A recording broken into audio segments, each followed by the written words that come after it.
Hi there, my name is RJ. I'm the CEO and founder of a technology startup, and today is part 2 of my series on why Facebook is in the middle of a collapse and why it is going to be bigger than Enron.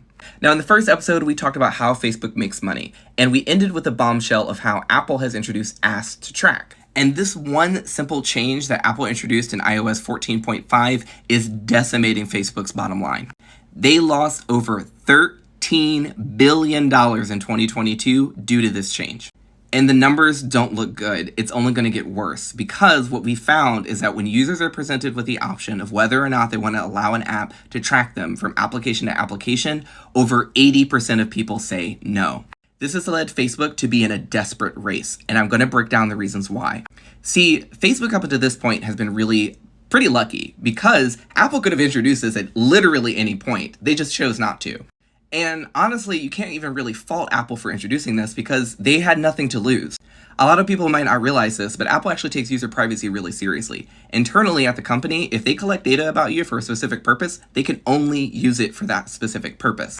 A good example of this is that when you go to the Genius Bar and you give your name, your email, and your phone number for them to help repair your device, they're only allowed to use that information for that repair. They can't then go and send you marketing emails, promotions, or whatever. It's against their company policy.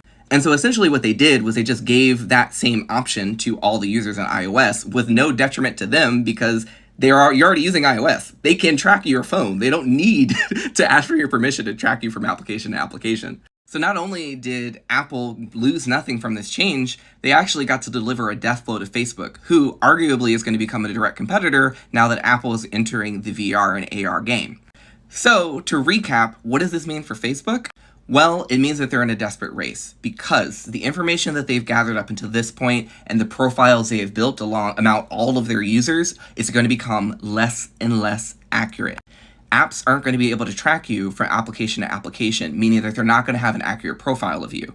This in turn is going to mean that when businesses are trying to deliver ads, they're not going to be able to target those audiences as successfully. And a lot of people might not know this, but when ads are not being successful, it means that the cost for every time a user clicks goes up because you're basically fighting more and more and more for the attention of that user.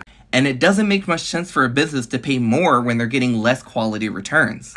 And to make matters worse, we're entering a recession.